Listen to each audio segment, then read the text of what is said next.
Reports reaching Washington say two top solidarity leaders are urging Poles to continue passive resistance to martial law. This is Frank Cittipani reporting on the CBS radio network. The two solidarity officials are among the union leaders who have escaped arrest since Polish authorities began cracking down last month. Their appeal for continued resistance was contained in letters addressed to union supporters.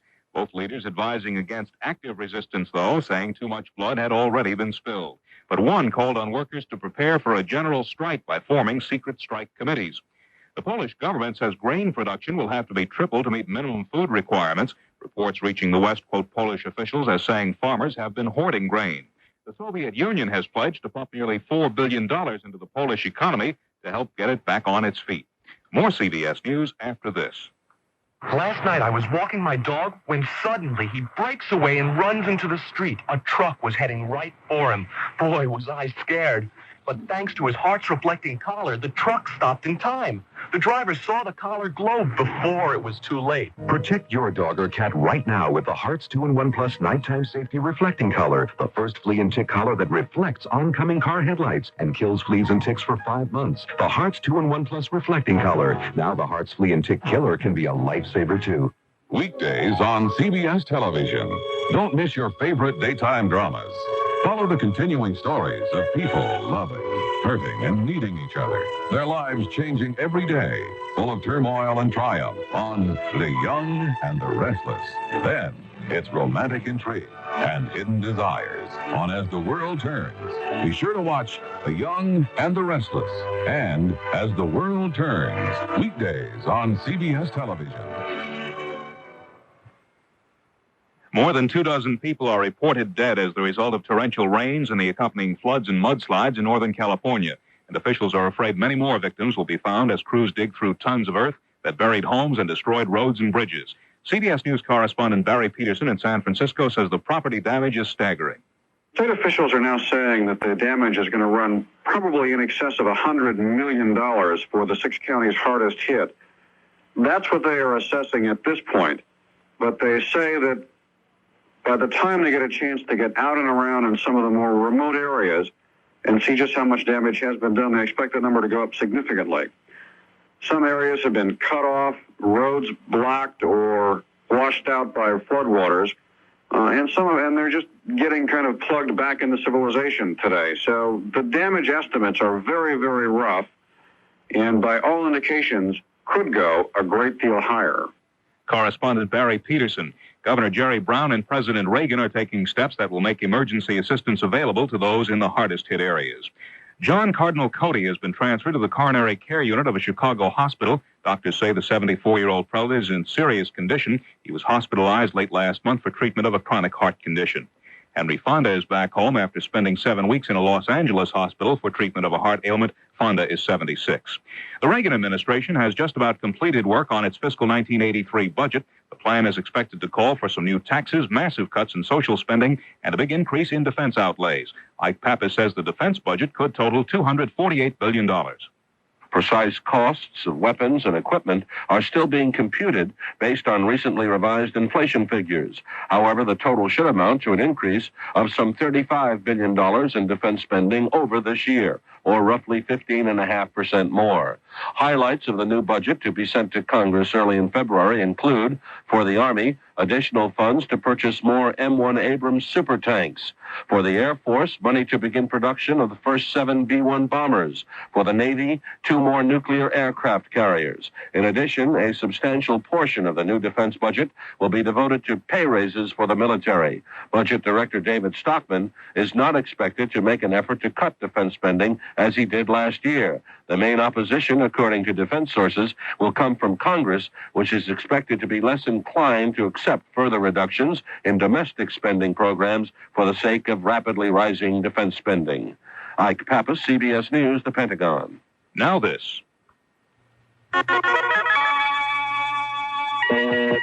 Barron's. If you want to make better investment and business decisions, no publication helps you more than Barron's. In recent issues, Barron's reported on one Wall Street analyst's positive view of natural gas stocks. The report detailed the reasons why investors may want to put gas stocks on their front burner. Other Barron's articles shed a revealing light on the complex field of fiber optics.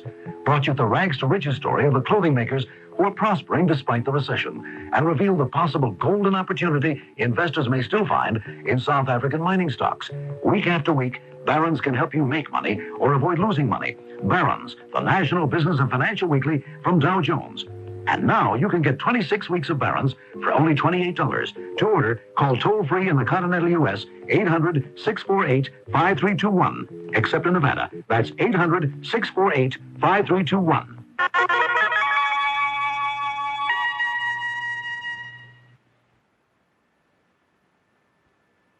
Syria is asking the UN to impose sanctions to punish Israel for annexing the Golan Heights, and it says it reserves the right to act on its own if the UN fails to take action.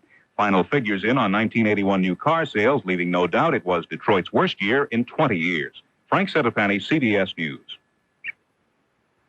The CBS Radio Mystery Theater presents...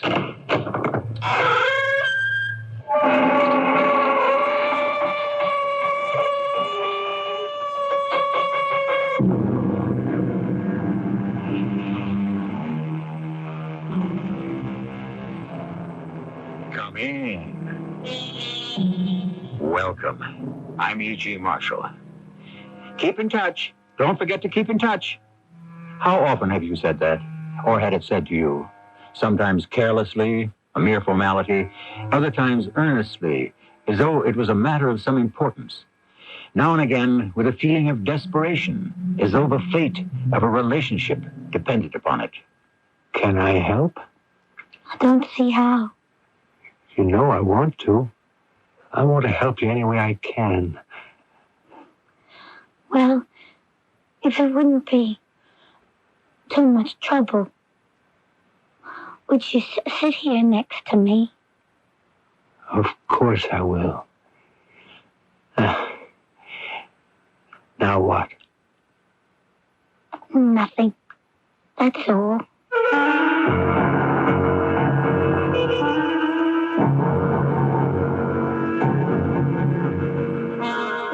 Our mystery drama, In Touch, was written especially for the Mystery Theater by Elspeth Eric and stars Amanda Plummer.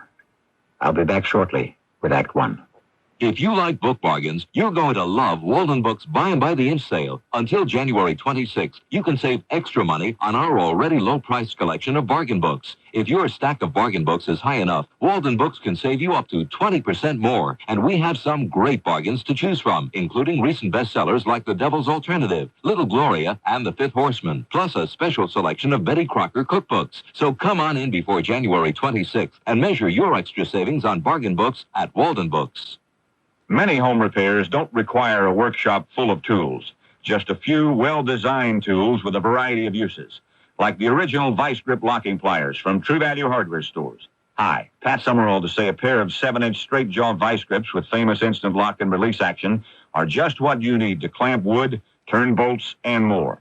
And for many types of home electrical repairs, use the Weller all-purpose 25-watt soldering iron, available at participating True Value hardware stores and home centers. This is Gene King for your Better Business Bureau. The new game seems to be the electronic one. Video and portable electronic games have suddenly taken hold. And the Better Business Bureau offers this advice. Do a lot of comparison shopping because costs vary both with complexity and with the manufacturer.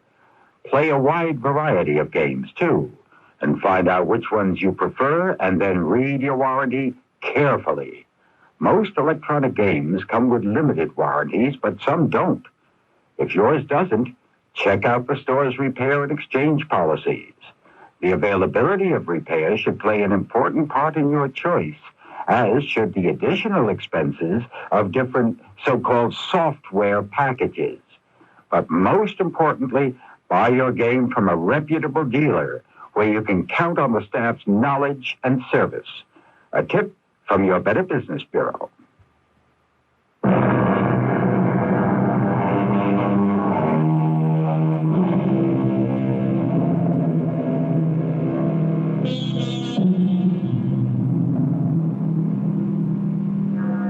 And what happened after you said, keep in touch, don't forget to keep in touch?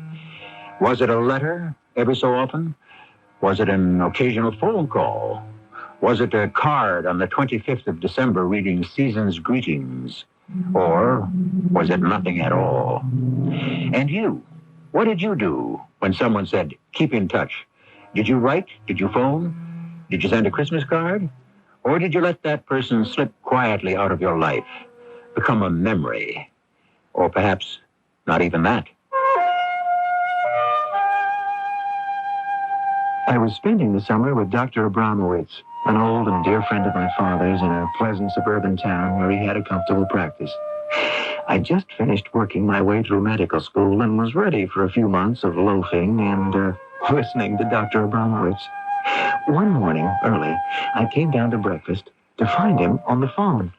Edgar, I can't. I just can't. I've been carrying this bug around for days now.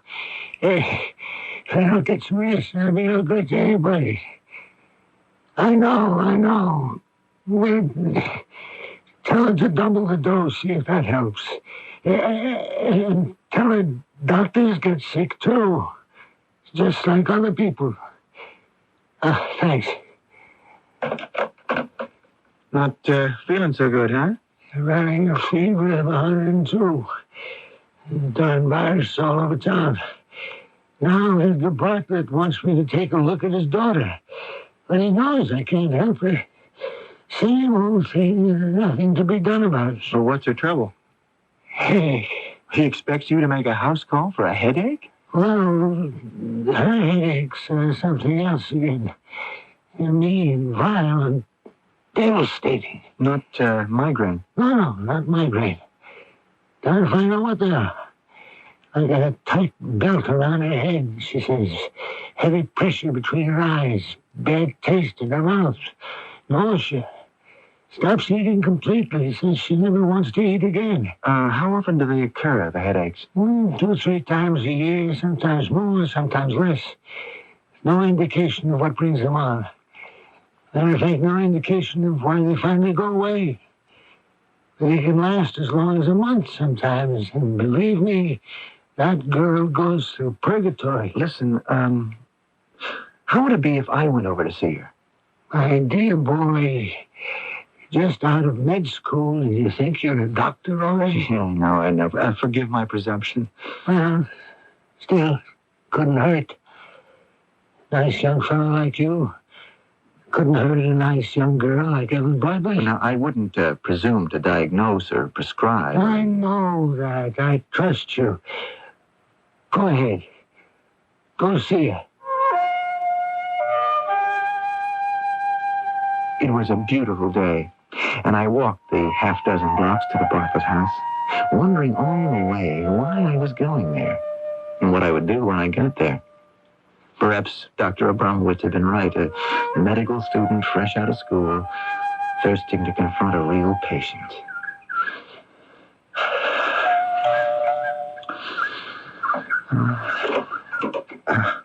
Yes?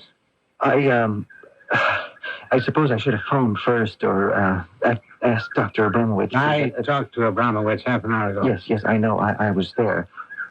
He wouldn't come over. Well, he's really not well. Fever of 102. He told me. Yeah. He suggested that no, that's wrong. I suggested that I come in his place. Oh, you're a doctor, right? Well, no. I just graduated from medical school. I'm taking the summer off, staying with Dr. Abramowitz, and, well, he's overworked right now and not at all well himself. Yes. He told me that on the phone. So on an impulse, really, I don't know just what I thought I could do, but I asked if I might stop over and see your daughter. Not as a doctor exactly, more as someone who cares, you might say, as a doctor would care. Am I making any sense to you at all? Not much. But come on in anyway. Thank you. Follow me.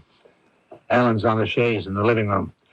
These terrible headaches, when she comes down with one of those, nothing helps. Oh, Ellen, there's somebody here to see you. Dr. Abramowitz? No. But it's a friend of his, a gentleman who's staying with him for the summer.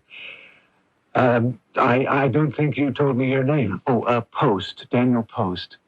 I'll leave you two together. Anything you want? Coffee or something? Oh, no, thanks. Nothing. If there is, well, just call me, all right? We will, thank you.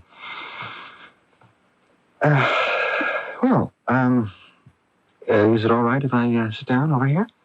Any way you like. Okay. I'm sorry you have so much pain. I do have quite a lot of pain. Yes, I heard about it. Dr. Abramowitz told me. He gave me a prescription. Yes, he told me. This morning he told my father I should double the dose he prescribed. Do you want to try that? Not really. No, not really. What do you really want? What? If you should reach down, way down inside yourself, what would be the thing that you really want? Why, for the pain to go away. Mm-hmm. Yes, it would be nice if... It would just go away. Yes, I can understand that. But of course it doesn't. You can't just wish a pain away. No, you can't. You understand that too, don't you? Well, it's not so hard to understand. Isn't it? Most people don't understand it. What people?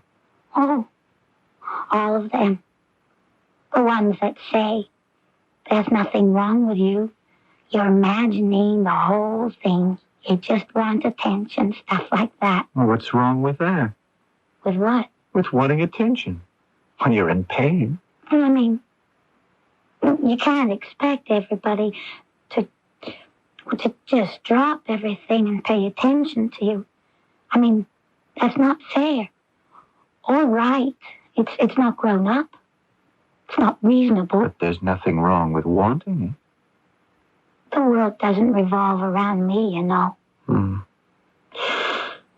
It used to, didn't it? What? When? Quite a while ago. You mean when I was little? Very little. Like a baby? Well, the world does revolve around a baby, doesn't it?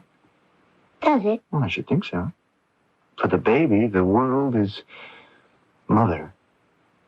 Not the father. I think the father enters the picture later.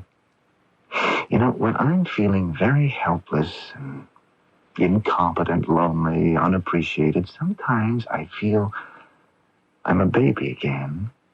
And, I want my mother. You do? Yes, I do.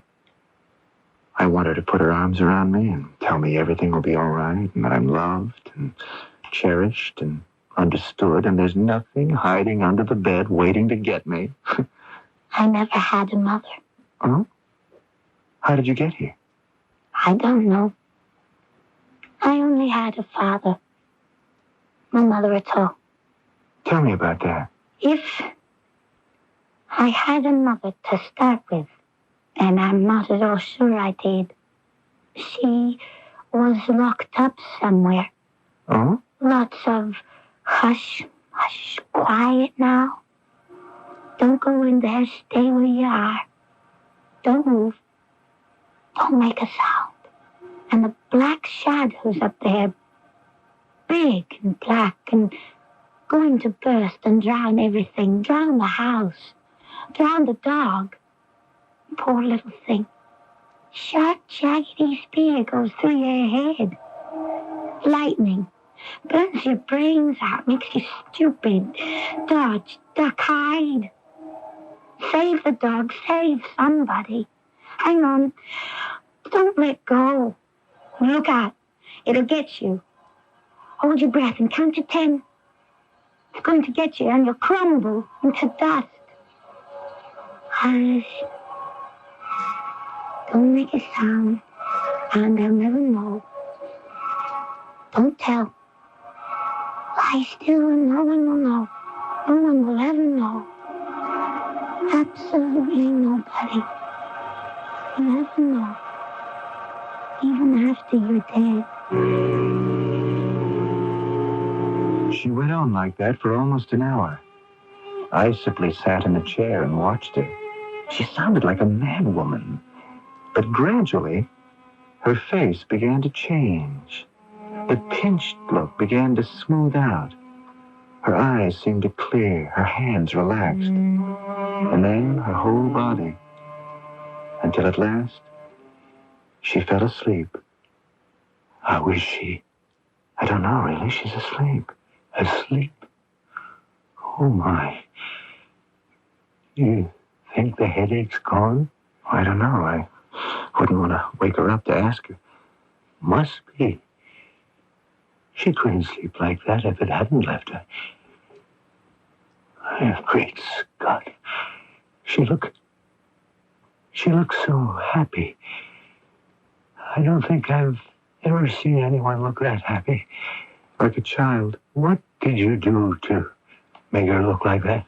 I didn't do anything. Well, you must have done something. I just sat over there in that chair and never went near her.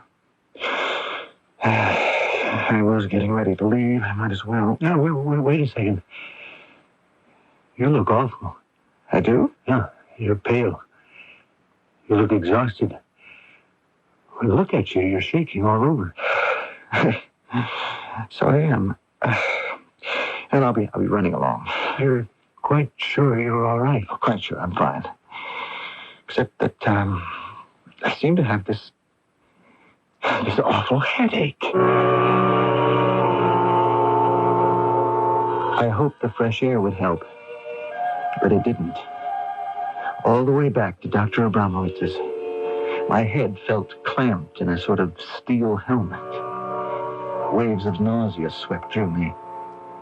I felt I'd never be able to eat again.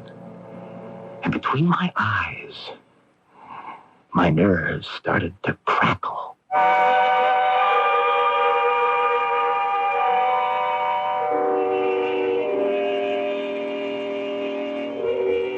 What do you make of it? Anything at all?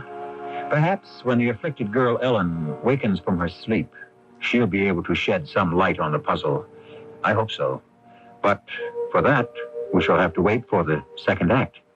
Weekdays, it's CBS television for your favorite daytime shows. First, it's Shattered Lives, woven together into a web of deceit and desire on Search for Tomorrow, followed by Lost Souls, searching for the answer on The Guiding Light. Then the 60 Minutes team comes to daytime television with Up to the Minute and focuses in depth on topics that touch and change your life. But why is it any worse for a woman to do it than a man? Don't miss Search for Tomorrow, The Guiding Light, and Up to the Minute, weekdays on CBS television.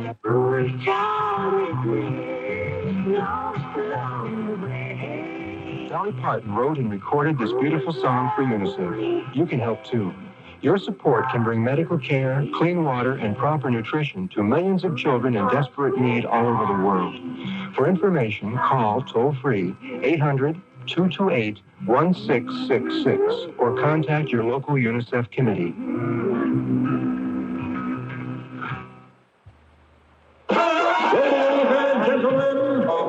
Why don't you come down to the front row? I don't have a ticket for the front row. There's nobody there. There's nobody else in here. May I attract your attention? To go on the radio. You can't put a circus on the radio. No, I mean advertise on the radio. Because not only is the cost of production on radio far less, but the commercials, once you get them finished, are easier to change or update. For every town. Change the name of the town. They can do that on radio. We could have done this on the last 26 cities we were Is that in. where you've been? Average audience has been what? You're it. I'm it. Ah. Hi. How do you do? This is the great Blondoni. He's going to do the high dive for you. Radio will reach people. Get them in here. Watch the show. I'm not going into that vat of wet noodles for one guy. I'll give you $1. You already gave me $1. That's how you got in. No, I live next door. I snuck in. The radio, red hot, because it works. When your business needs more paying customers, advertise on radio. It's flexible and cost efficient. The Radio Advertising Bureau can send you more facts. This station can send you more customers.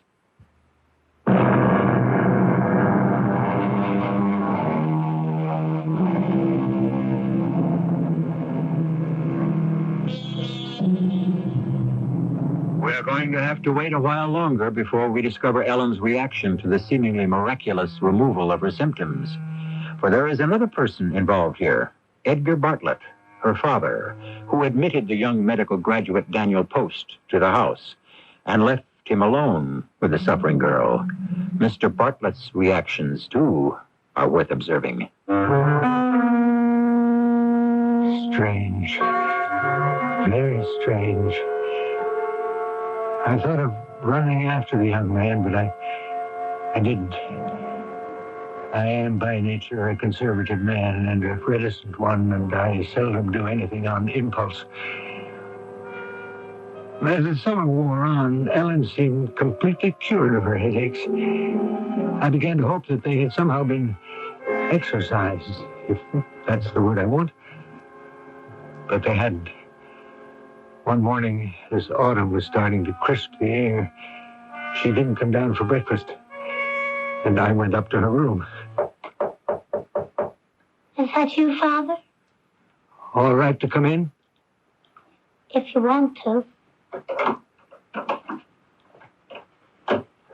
You've got another one, haven't you? And I was hoping... Sorry. It's been... how long has it been now? 2 months since the last one? Almost 3. Look, honey, what can I get you? Nothing. What about those pills Dr. Abramowitz prescribed? Do you still have some of those? They don't help. I know. That young man, what's his name, staying with Dr. Abramowitz. Post, that's his name. Daniel Post. Yes, he cleared up that last headache you had. Yes, he did. Well, what did he do? Do you remember? He didn't do anything. Now, Ellen, he must have done something. Trying to remember. He didn't do anything. Well, I'm going to call him and ask him to come over here. He'll do it, I'm sure he will. Why hadn't I thought of it right away? That young fellow was a wonder. I'd pay him anything he asked if he'd fix Ellen's headache. Poor girl, her little face all contorted with pain. Hello? Let me speak to Daniel Post, will you? Speaking. Oh. I'm glad I reached you. This is Mr. Bartlett, Ellen's father. The girl with the headache. Remember her? Oh, very well. How is she? She's got one again, just like the others. Oh, I'm sorry to hear that. Look, could you come over here and take a look at her? Well, I don't think I You can. did her a whole lot of good that other time. Matter of fact, she's been fine all summer. Till now. Well, I didn't really do anything. That's what she keeps saying. Well, it's true. Look, whatever you did do or didn't do, it got rid of her headache. So please, I'll pay you whatever you like. No, it isn't that, Mr. Bartlett. It'll only take you an hour. But I'm leaving town, Mr. Bartlett. Leaving town? I'm going to San Francisco to take up my internship there. San Francisco? When are you leaving? Well, right now, as a matter of fact, I was just about to call a cab. The plane leaves at... Stay right where you are. My car's out front, and I'll pick you up and get you to the airport. Wait for me in front of the house. Mr. Bartlett.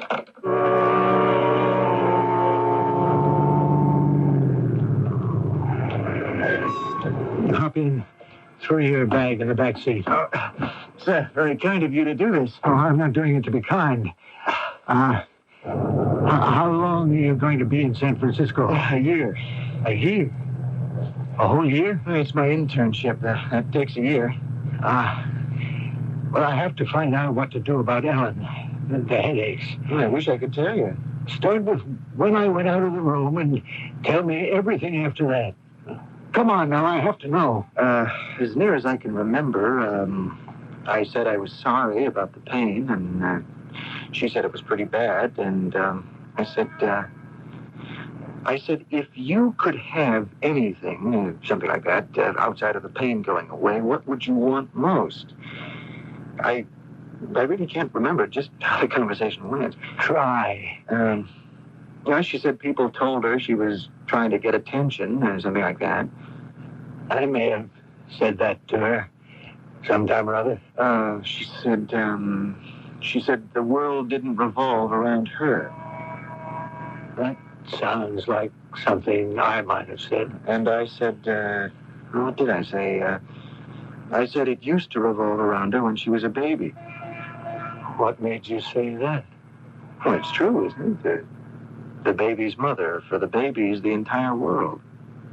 Her smile is the sun, and her frown is the storm. Oh, listen to me. I haven't even practiced pediatrics. What do I know? You must have had a darn good mother. Well, yes, I think I did. Ellen didn't have any. I beg your pardon? My wife died a few days after Ellen was born. Peritonitis. Oh, I didn't know. Naturally, I hired nurses for the baby. Of course. Best I could find. I'm sure. Well, go on. Oh, I remember now. Ellen did say something about her mother being locked up somewhere. I didn't feel I should pry into that. Well, you know. Well, she was locked up in her room, fighting for her life and losing. I think she only saw Ellen once or twice for a few seconds. Then Ellen started talking kind of wildly about black shadows and streaks of lightning and dying. Dying? Did you ever hear of marasmus, Mr. Bartlett? Marasmus? What's that? Emaciation, enfeeblement, usually of infants due to lack of food or lack of love. It can be fatal. Are you trying to tell me I don't love my daughter? No, I'm sure you love her very much. I'd better get you to the airport.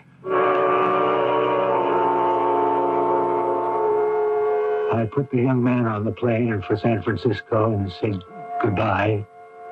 None too graciously, I'm afraid. He hadn't told me a thing. Hadn't helped me one tiny bit. But something stuck in my mind. I couldn't put it into words, but I felt it. Something was required of me. If I only knew what it was. Ellen didn't look a bit better when I got back. You, Father? It's me. You were gone so long. Well, I had to do an errand. Did you call Dr. Post? Yes. I called him. Is he coming over? Not right away. When? I don't know exactly. But I'm here. I'm going to sit down in this chair. And I'm going to stay here with you until you get better. Are you really? Yep. There's just you and me. And we're going to get you all well again. You and me together. How's that? That's good. See, if you could have anything in the whole wide world, what would you ask for? A different head. I know. But besides that, what would you most want? I don't know, really. I'd get you anything, Ellen, anything you wanted. You know that, don't you? I guess I do. I'd go to the ends of the earth. You wouldn't leave me, would you? Oh, no. No, I didn't mean that. Of course I wouldn't leave you. What makes you think I'd leave you? But people do in the middle of the night. When the shadows start and the black cloud bursts and drowns everything. And they go away and forget where you are. They forget all about you. They even forget who you are. That you're anybody at all. And then you aren't anybody. You're nobody. You're nothing. You can't see and you can't hear because there's nothing to see and nothing to hear. And it'll go on being that way forever and ever. And you can't bear it. You can't stand it. You simply cannot stand it. You want to die and you can't even do that. So that was what Dr. Post had meant when he said she'd talk like a mad woman.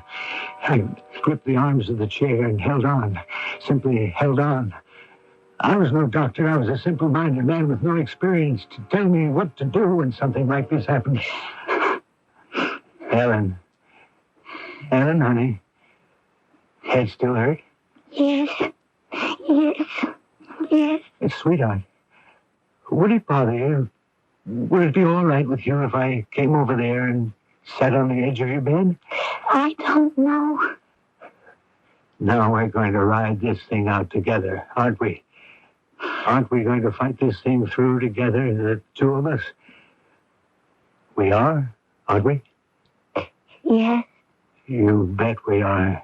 You and me together. Father, Hmm? would you hold my hand? Hold your hand? Well, of course I'll hold your hand. Don't let go. No, I won't let go. I'll never let go. I'll stay here all day and all night, and I'll never let go.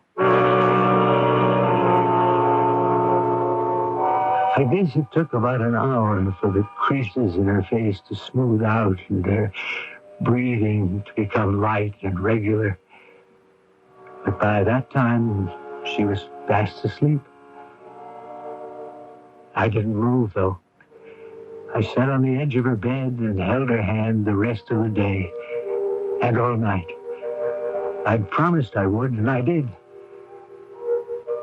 For the first time in my life, or hers, I held my child's hand.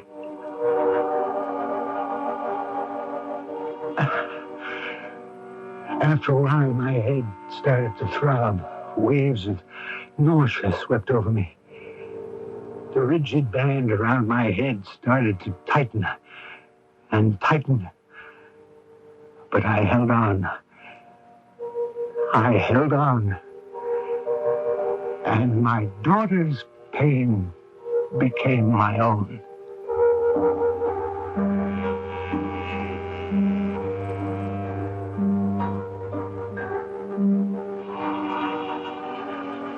It is hard indeed to watch the suffering of someone we love. There is always the wish to take away the hurt, to remove it some way or other. For the most part, we denigrate our own powers and tell ourselves that this sort of thing is best left to others who are wiser, more experienced than ourselves. But now and again, can it not happen that by some mysterious force we know nothing about, we can be the healers ourselves? I'll be back with Act 3 shortly. Just in case the subway is an absolute zoo. Just in case you're on the run from 9 to 5. Just in case you arrange an evening rendezvous. You got your dial. Dial, the leading deodorant soap, has twice the active ingredient of the number 2 brand. Twice as much for confidence all day long. Just in case. You never know. Aren't you glad you used dial? This is Gene King for your Better Business Bureau. If you receive merchandise in the mail that you didn't order, then you can keep it and consider it as a free gift. Under the law, you don't have to pay for it, and it's illegal for the company to bid you.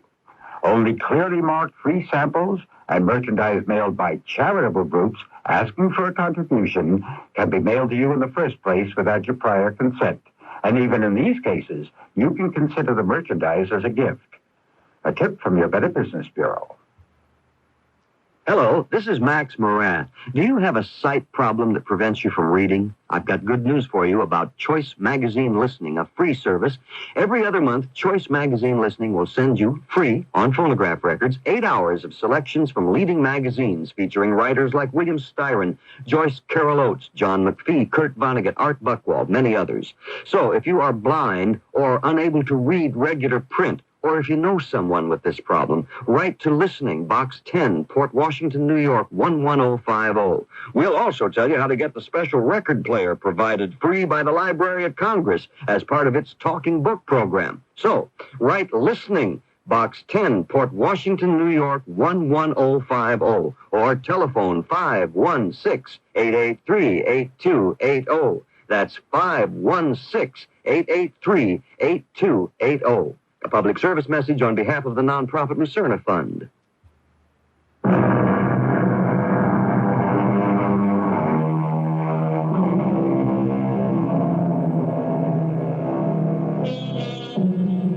Now, at last, in the third and final act, we can turn our attention to our central character, Ellen Bartlett, whose sporadic but shattering headaches have been a blight on her young life.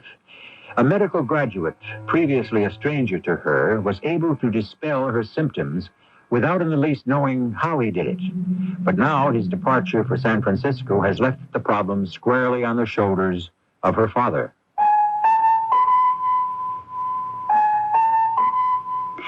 I don't know how long I was asleep, but when I woke, I was well, supremely, gloriously well. The first dawn light was showing at the window, and at the foot of my bed sprawled my father, a huddled heap. But my hand was still in his, where I had put it the day before. And such a wave of gratitude spread from me to him that I truly believe it woke him up. It's morning, Father. It is? Why, so it is. How are you, Ellen? How do you feel? However did you get him to come here? What? It must have been while I was asleep, because I don't remember his being here at all. Who? Dr. Post, Daniel Post. How did you get him to come over? Well, What did he say when you called him? He said... I don't remember what he said exactly. But he came right over. Actually, I went over to Dr. Abramowitz to pick him up. And I asked him what he did. You know, the last time. He cured me. That's what he did. I asked him how. And he said he didn't know. That he just sat down in a chair and you and he talked some. I remember that. But I don't remember talking to him last night. You didn't talk to him last night? But I must have. No, honey. Dr. Post flew to California yesterday. He couldn't have. I drove him to the airport. No. He must have been here. You brought him here. He's starting his internship at a medical center in San Francisco. He won't be here anymore. I guess not. But what will I do if the headaches come back? I'll be here. Was it you? Was it you that made the headaches go away? I don't know. But it seems to have gone away, and there was nobody else here but me. Then you did it. How did you do it? I don't know. I didn't really do anything. I came back after I took Dr. Post to his plane, and I asked you, would it be all right if I came over here and sat on the edge of your bed? Why did you want to do that? Because I couldn't stand to see you suffer. You've seen me with a headache before. I know. Only this time, I couldn't stand it. I sat down right here. And then you asked me to hold your hand. And you took my hand and said you'd stay here all day and all night, holding my hand and never letting go. That's what you did, isn't it? You never moved. And you held my hand all day and all night, and you never let go. Because when I woke up, there you were, all rumpled and funny looking, lying across the foot of the bed. You were asleep, but you still had hold of my hand.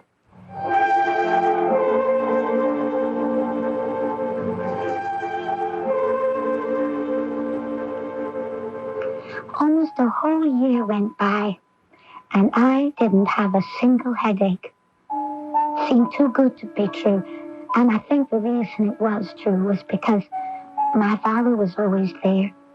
Not his body in the house, I don't mean that, because he had to go to work and I was still going to school. But when I came home from classes, I would feel very content because I knew my father would come walking through the door pretty soon, and we would talk.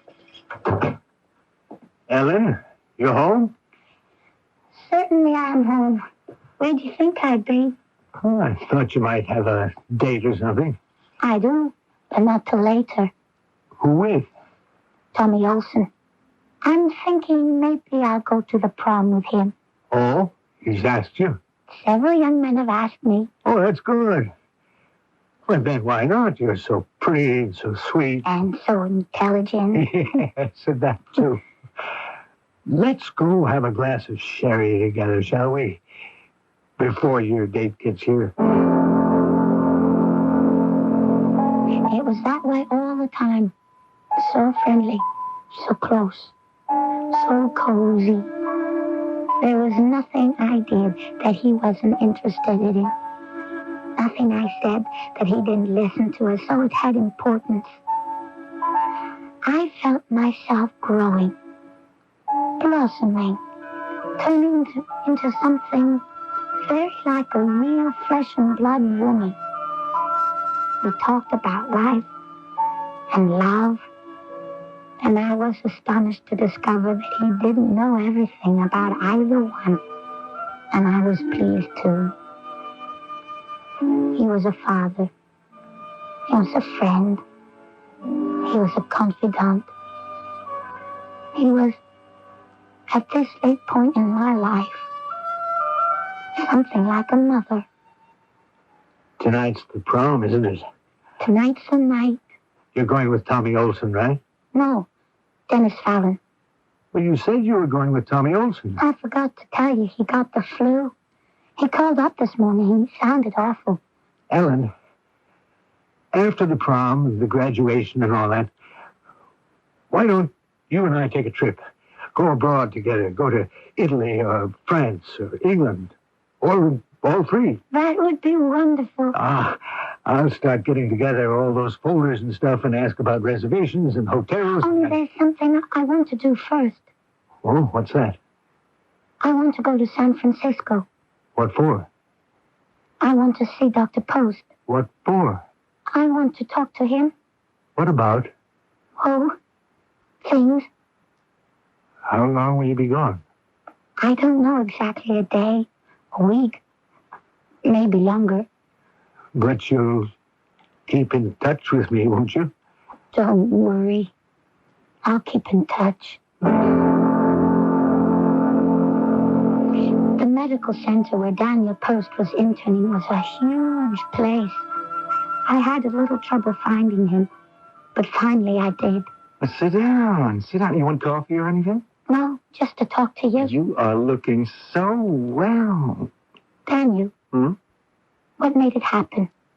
Made what happen? What made my headaches go away?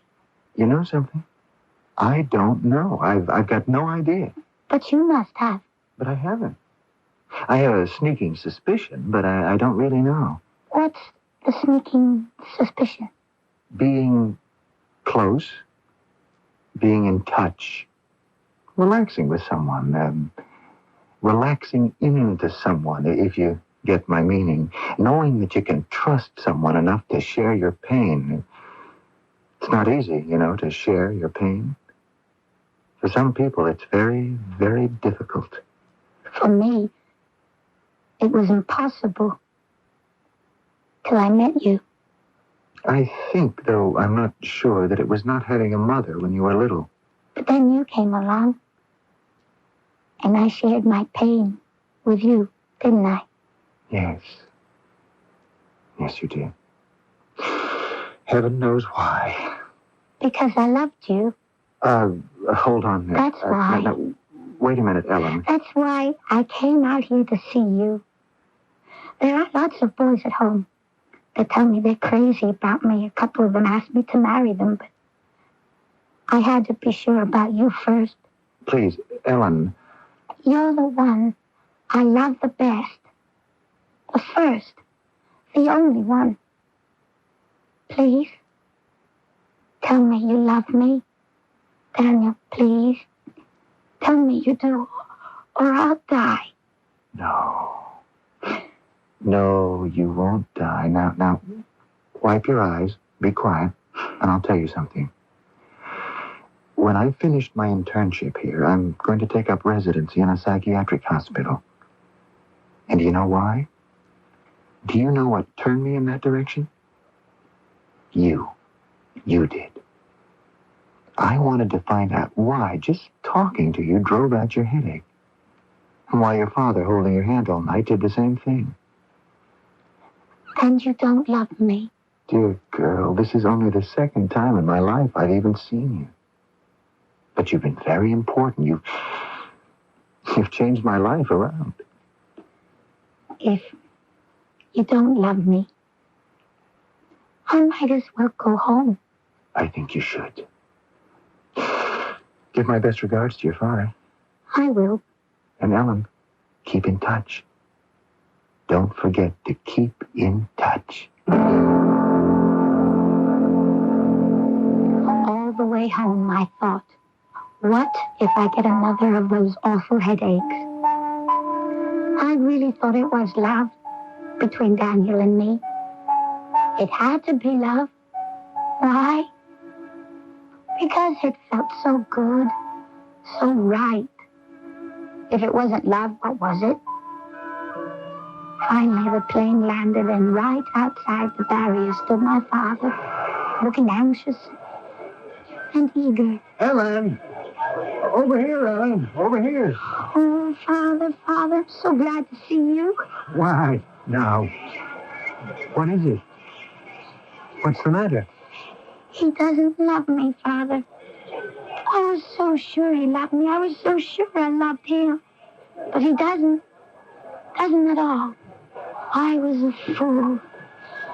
I was stupid. I was an idiot to think. No.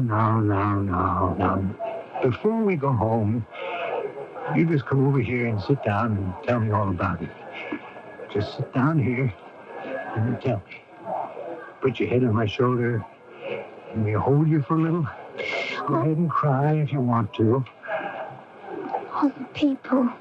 What'll they think? The heck with the people. Who cares what they think? They'll think, why is that pretty girl crying? And then they'll go about their business. Am I right? Sure, I'm right. Now, about Dr. Daniel Post. I know he did a wonderful thing for you, and that made you think there was something special about him. There is. Give me your hand now. Well, I tell you something. Before I met your mother, there was someone I thought was special. As a matter of fact, there were two. But when I met your mother, those two didn't seem so special at all. Matter of fact, I forgot all about them. That's the way life goes. Believe me. Tell me about my mother. Okay.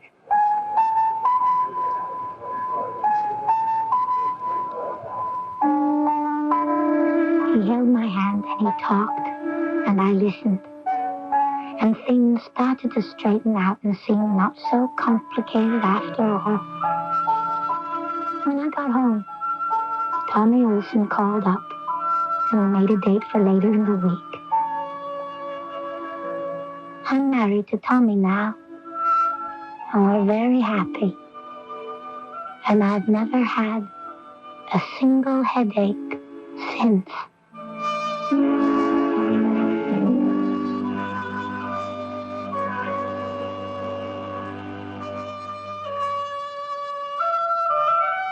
When we say we feel touched by something, it means we are moved deeply, inexpressibly, by a token that we are valued and loved.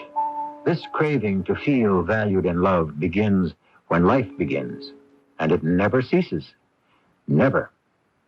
I'll be back shortly. For the hungry of the world, life can be worse than death. Because living with hunger means living with disease, blindness, mental retardation. They're crying out for help. Please don't turn away from me. You're the caring one I need. With your help, I know I'll grow. You will give me hope. 1/4 of the world's people lives with hunger every day. But there is hope. Right now, Protestant, Catholic, and Jewish relief and development agencies are working with people in 90 countries. Please, help them. They're getting food to the children and bringing life-giving skills to the adults, so the hungry of the world will learn to grow their own food. Send your tax-deductible contributions to the Interfaith Hunger Appeal, P.O. Box 1000, New York 10150. You are the hope of the hungry. Please give. A public service of the Interfaith Hunger Appeal and Advertising Council. When Bill invited Susan to lunch, little did he know that she was a victim of Ravenhouse paperback mysteries. So Don, we knew Albert was deathly allergic to bee stings. But I was still surprised to find out that he planted the killer wasp in Albert's car. I don't understand. Why were you so surprised? Well, I thought it was an accident. Oh. So I told the police. Wait a minute. You what? I told the police. You told the police? Why'd you do that? Well, I had to report the accident. Report an accident? In a book? Raven House publishes new mysteries every month. Which one will claim you as its victim? If you're clever enough, you'll find Raven House mysteries wherever paperbacks are sold.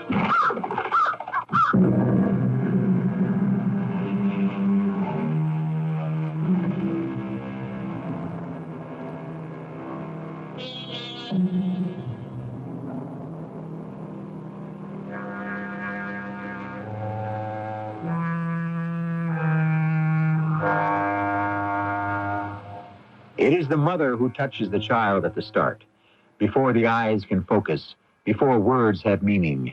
Touch is what has to make the contact between the infant and the bewildering outside world. If the mother is not there to touch, then someone else, sooner or later, must do it. Our cast included Amanda Plummer, Robert Dryden, and Russell Horton. The entire production was under the direction of Hyman Brown. Radio Mystery Theater was sponsored in part by Raven House Paperback Mysteries.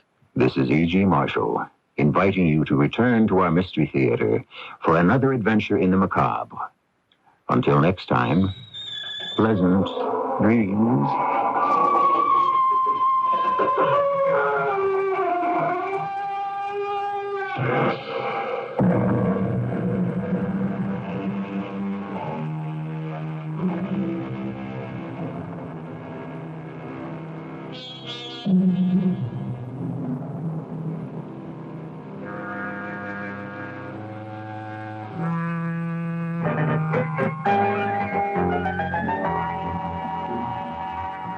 We're rapidly approaching the midnight hour now here on WWJ Radio.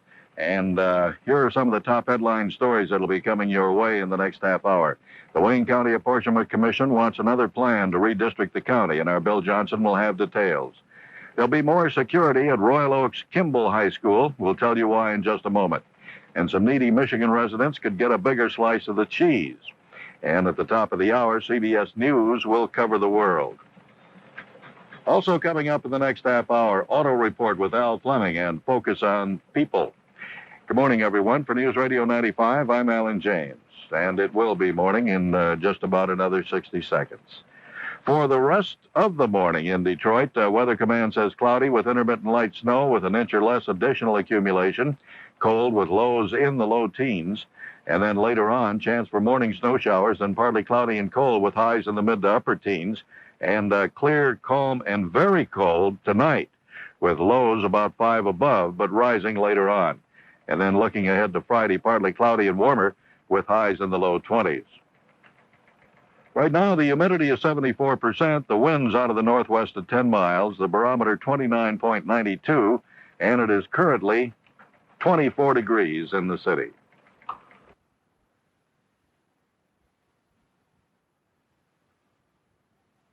Hi, I'm John Ritter, inviting you to join the best and the brightest stars for a weekend of top entertainment. They're out to shine for you on the Weekend with the Stars Telethon for Cerebral Palsy, January 16th and 17th, from Hollywood, Las Vegas, and New York. Joining me as hosts will be Paul Anka, Dennis James, Henry Winkler, Dick Van Patten, Joyce DeWitt, Gavin McLeod, Robert Guillaume, and Nancy Morgan. Many, many more stars and celebrities, all helping to fight cerebral palsy. Weekend with the Stars Telethon, January 16th and 17th. Check your newspaper for time and station.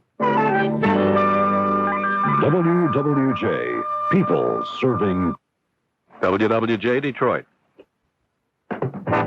News Radio 95. W is technically able to acquire enough Marathon oil stock starting at this hour to take over the company. This is Rob Armstrong reporting on the CBS radio network. U.S. Steel's chief adversary in its bid to take over Marathon was Mobil Oil. Mobil sought an emergency order from Chief Justice Warren Berger blocking U.S. Steel's $6.3 billion